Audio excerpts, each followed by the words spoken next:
your host, Dennis Horvitz, the David Letterman of the Hopelessly Damned. We are doing another one of our Sunday brunches. Before I forget, if you would like to know more about our Sunday brunches or anything else that's happening at New York City Atheists, you can contact us at NYCAtheists@gmail.com, and we can put you on the our newsletter email list. In any case, we are taping this on Mother's Day, and I can't think of a more apt subject to discuss than the human genome, because if we didn't have mothers, we wouldn't have a genome. Lame segue, but I'm like working under pressure. What exactly is the human genome, and why is it important to know about it? Well, because someday that knowledge may save your life. Because it may determine actually how long you live, and it will completely change the way medicine is practiced. Our guest is Dr. W. Richard McCombie. He is a professor at the world-renowned Cold Spring Harbor Laboratory in New York, Cold Spring, New York. It's also the home of 7 Nobel Prize winners. Dr. McCombie has spent 4 years at working on sequencing the human genome at the National Institute of Health in Bethesda, Maryland, and he spent all the time since then, I guess starting in 1992, he has been working at Cold Spring. So without further ado, Dr. McCombie. Comparative genomics and evolution. And it's very clear from looking at these genomes how evolution has occurred and many of the changes that have happened during the evolutionary process. We also get a better understanding of the range, especially as we do more and more individuals, of the variation and how that affects the phenotype. So the term phenotype is a term biologists use to describe sort of what you're like. So blue eyes would be a phenotype. And so it's susceptibility to cancer, for instance, and the things that biologists are more interested in blue eyes, but they're all phenotypes. So comparative genomics are our bunch today. There are these receptors in your nostrils, chemicals in the food bind to them and send a signal. They're very specific for certain types of odorant molecules. And the reason we can smell lots of different things with some nuance is because we have many, many of these receptors in our nostrils. It's also the fact that they vary a little bit from one person to another. It's why we sometimes may really like the smell of something like licorice makes me gag. My wife loves it. It's probably different in some of those receptors. The interesting thing here is, again, this footprint of evolution. The mouse has roughly 1,391 of these genes. We have about 800. So we've lost some of these. Even more important, though, in looking at this as the footprint of evolution is, and this is not work from my lab, I should point out, this is a number of people as shown down here. There's something that happens called the development of a pseudogene. And what a pseudogene is a gene, again, the gene is the thing that makes a protein in our body, that has a change in it, a mutation, if you will, that makes it no longer functional. And we can tell that most of the time on the computer. And when we look at these olfactory receptors, what we see is that in humans, over 50% of the 800 genes are actually functionally inactive. They can't work. So we've lost more than half of the genes that the mouse has. So these are all, roughly these 802 are all in the mouse. We've lost a few that are totally unrecognizable and we don't see. But even of the ones that we can look at and say, oh, that's an olfactory receptor, more than half of them no longer function because they've gained mutations during evolution. But the residue is still there. So this is a case where we have hundreds of genes which don't function. The only reason we have them is our common ancestor with the mouse had them, because they're not functional entities. Even more interesting is if you look at primates. And again, about 25% of the mouse olfactory receptor genes were inactive, and about 50% of ours, chimpanzees and so forth, are in between.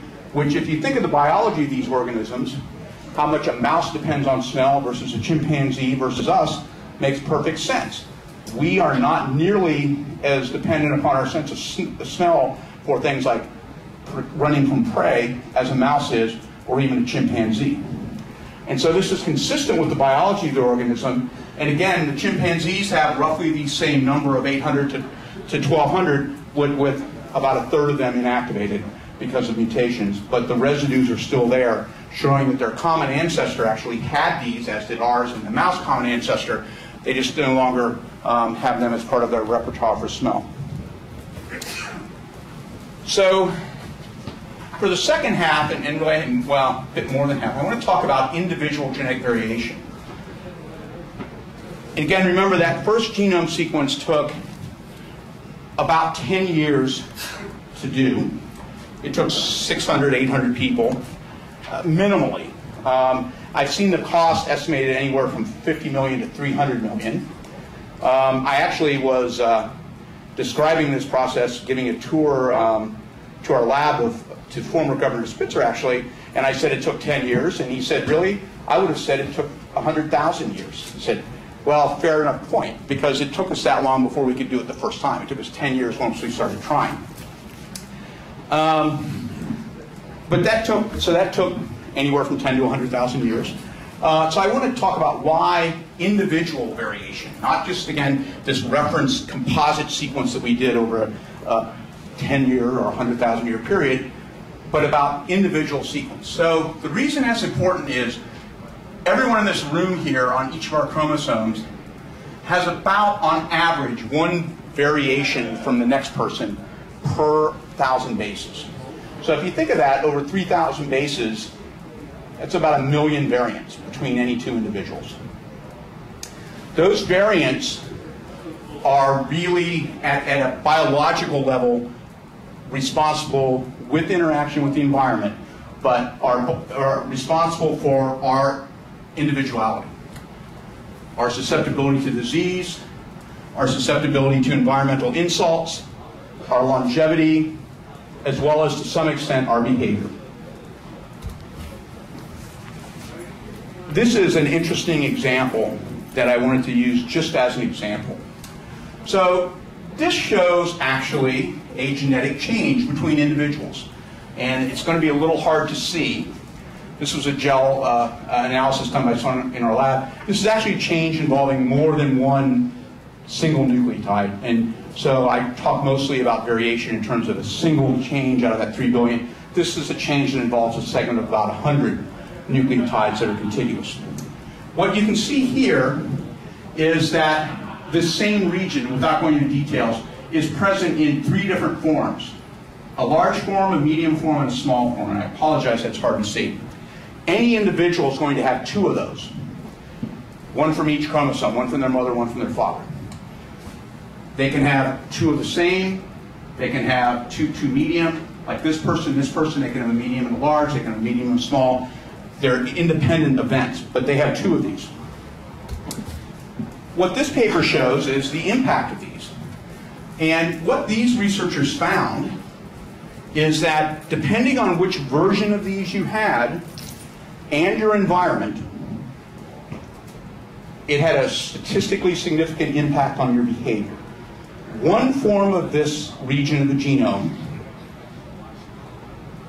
if you were abused as a child, makes you much more likely to have criminal behavior or abusive behavior towards your own children than if you have the other 2 forms.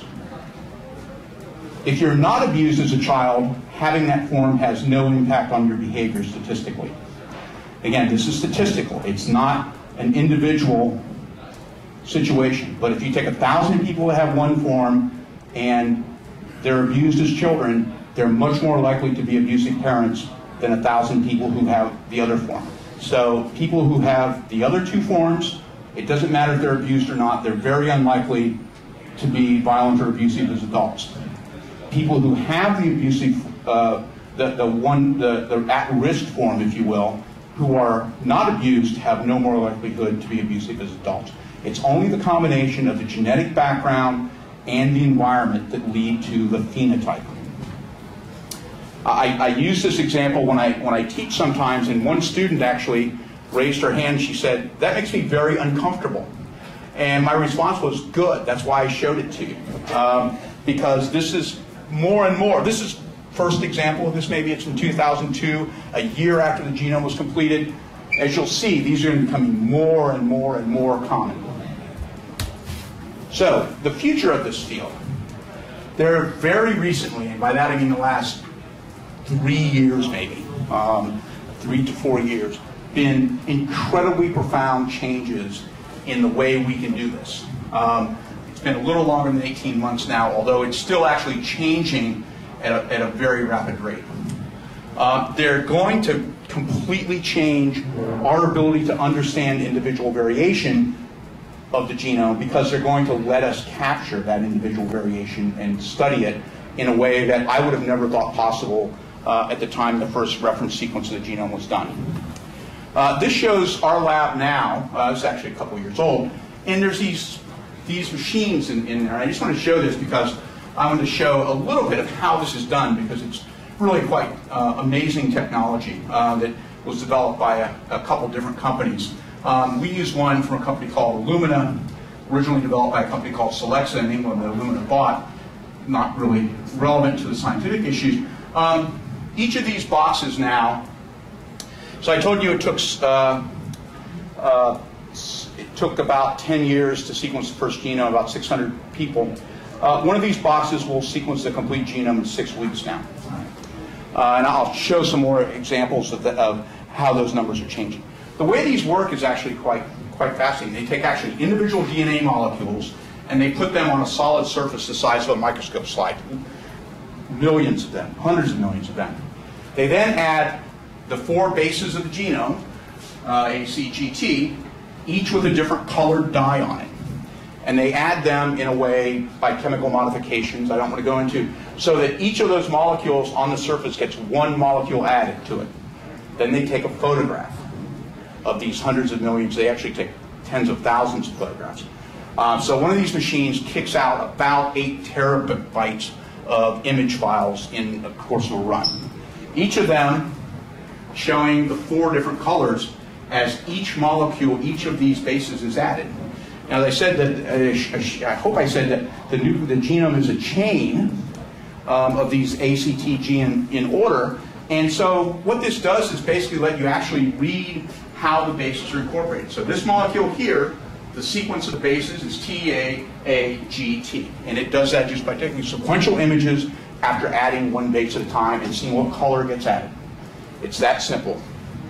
And that's how it determines the sequence of these molecules. And it does it on hundreds of millions at a time. That's actually just a photograph of one of the base additions. And the bright ones you can see are all the molecules where a given base was added. You can see some darkness in the background. There are ones that didn't get that base added to them. So this technology is really completely changing the way we do genetics of human disease. It used to be, because it was so hard to sequence DNA, that we would look for indirect methods to find variants. So we would, for instance, look in a family and say, is there a big chunk of the genome that is inherited within this family that is associated with whatever disease we're looking at? And that initially, we would look for that even under a microscope, that big a change, which would involve tens of millions of bases perhaps. And then there became a lot of tricks that don't need to go into to look at more smaller areas, more refined areas, but still fairly large areas.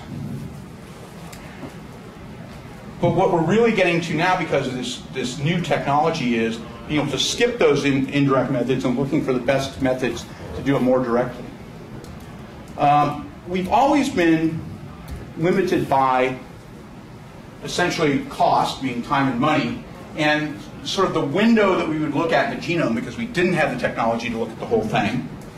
And we'd have some number of patients we would need to look at in order to understand the difference between patients and non-patients. And if you multiply those together, that would give you some kind of cost, and that would really tell you if you could do the things. And I want to show an example of one we did in 1990 to show how that worked, and then one that was ongoing in our lab now. So this was a thing published in from when I was at NIH. And what we looked at was we were looking for a Huntington's disease gene. We looked at 58,000 bases in one patient because we were hoping we would find the Huntington's disease gene there. And we found 72 DNA variants in that 58,000 bases.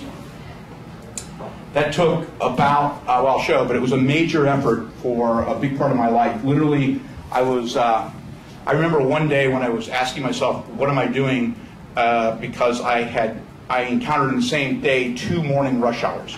I worked from about 7 in the morning till 5 the next morning. And that was pretty typical. There were several of us working 100, 110 hours a week trying to do this. This shows the sequence output in my lab because of this new technology, and that was, again, 58,000 bases. This shows the sequence output with this new technology from August of 2007 to March of this year. You can't read the numbers very well, but the conditions, but what this number here is, which is about where we're at March of last year, is 1,400 billion bases, 1.4 trillion bases in a month, with a smaller group than that group that did 58,000 bases in 18 months or so. How that translates can also be seen here. I should show a couple slides like this because it's really such a profound difference. The top slide is the number of bases generated by everyone in the world and put in GenBank, which is a NIH-operated public repository of DNA sequence. And you can see the growth from 1982 up to about 100 billion bases a year being put in GenBank. This is the same output by month in our lab. And you can see, and these are not exactly the same because this is raw sequence and this is a combination of raw and multiplexed, and it's a little different. But nonetheless, what you're seeing is a relatively medium-sized lab is doing more now in a month than everyone in the world combined did 10 years ago in a 5-year period. That kind of change has just an absolutely profound impact on the possibilities that we can do to find this individual variation in one person's genome compared to another. So one of the major projects we're doing is trying to use this technology and figure out how best to use it to understand the genetic changes that make people at risk for cognitive disorders, schizophrenia, bipolar disorder, and major recurrent depression, and ultimately with the hope of developing better disease diagnostics based on the genetic variants that are found in those individuals. And that's a big part of what we're using this new technology for. It's the biggest part. I want to show an example project of this to contrast to that project we did at NIH. This was a project started in 2007. It's not even at the level, with the technology where it is now, because the other thing, I actually want to go back to this because I didn't point this out. People have heard of Moore's Law. Moore's Law is the law from Gordon Moore at Intel about transistors per millimeter, I think it is, in integrated circuits. And it governs a lot of what happens in computers, and people use it as an example of our rapidly advancing technology. And Moore's Law states that it will increase by a certain amount over a certain period of time. If you plot Moore's Law on here, it comes out this period to about here. We're going between 2 and 4 times as fast as Moore's Law. That's actually causing problems for us because it's getting to the point where we can't buy fast enough computers. So this project is a gene that was previously identified in one family as probably causing schizophrenia by our collaborators in Scotland, and it's about 550,000 bases, and like KB is kilobases, thousands of bases. As I said, the other one was about 58 kilobases, so this is about 10 times the size. That other project in 1990 we did in one patient. In this one, which is 10 times the size, we did in 1,000 patients and 1,000 controls, unaffected. And that's a pretty good indication of the change in technology. So again, this was roughly 10 to 20 people on that project I showed from 1990. 18 months to complete. Cost is about the same. We sequenced about 60,000 bases. Now with the technology, with roughly the same effort, actually, probably fair to say not as much effort, we sequenced a composite of about 750 million bases. So a total change in the possibility of what we can do. It's accelerating even more. Again, we started that project in 2007. This is the approximate raw cost to sequence a human genome. So the reference genome, again, I used about 50 million here. The bigger the circle, the more the cost. And then the years go up. This is just order on the bottom. It doesn't really have a meaning. So the human genome reference was about 50 million. Craig Venture's genome was about 30 million.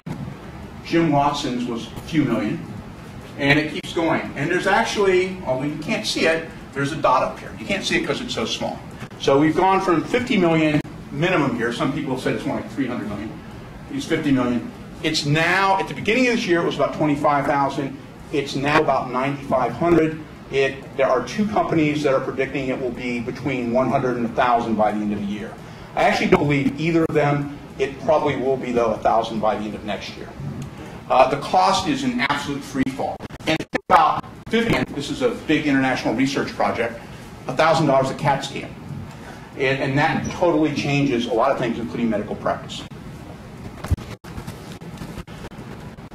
Another way we're looking at this is we're going back to family genetics.